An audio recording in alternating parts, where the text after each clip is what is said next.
It was a process, but from that day forward, mate, I had full and total accountability and responsibility for my own actions, for everything that I'd ever done, all the people I'd ever hurt, everything I'd ever took, stolen, robbed, begged, stealed, borrowed, everything. It was all me, and it was all my fault for the first time ever.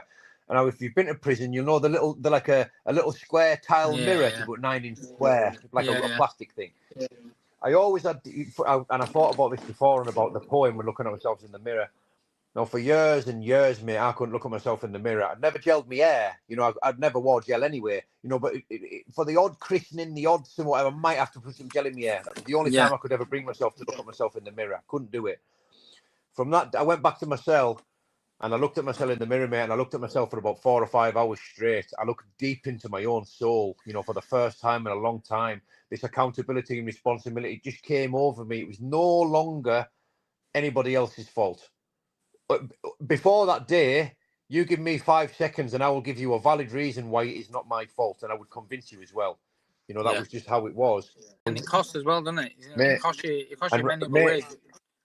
I never had anything, it was costing me everything, mate. My dignity, my respect. I wasn't bothered. I'm like a man who will fight anyone, and I'm scratching at somebody's door for a bit of spice, begging. You know what I mean?